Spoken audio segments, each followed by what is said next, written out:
Students, I am Amita Gupta. Welcome to the Digi classes of Christchurch Convent, Gadawara. Today we are going to study chapter 1 of class 6, that is the sources of knowing history. So first of all, let's understand what is history.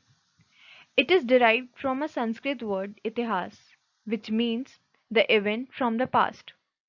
It is the account of important events or facts and origin of human beings. In simple words, it is an event or activities which had happened in the past. After understanding the meaning of history, let's look towards different sources of history. These are archaeological materials, buildings, forts, temples, ponds, puddles lying near their habitat. As you can see in this image, these are some of the examples of sources of history. And the person who studies and collects facts about these sources is called archaeologist.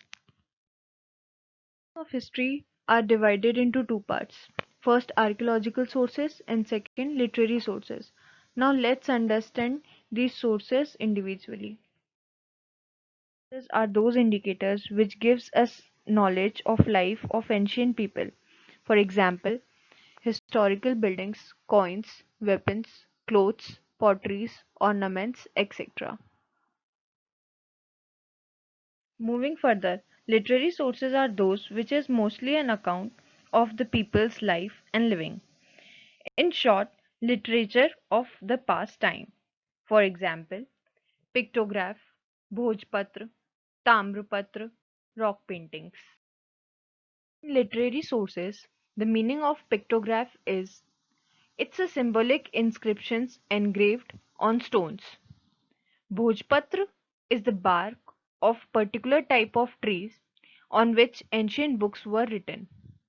Tamrapatra are the texts written on copper plates, while rock painting are the paintings on the rocks done by the ancient humans. Now moving further, let's talk about what are rock paintings and where they are found. Earlier, due to lack of knowledge of scripts, human beings used to express their feelings, ideas through pictures and figures made on the rocks. These are called rock paintings. The biggest rock paintings are found in Bhimbetka near Bhopal in Madhya Pradesh. As you can see here, these images shows example of rock painting.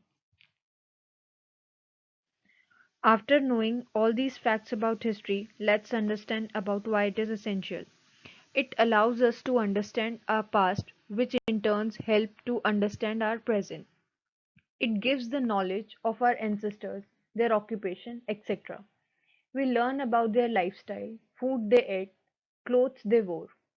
It also provides the knowledge of the origin of our lesser known culture. After understanding the history and its importance, let's understand the need to protect history. It is important to protect the ancient heritage of our country, as on that basis we can know about our past.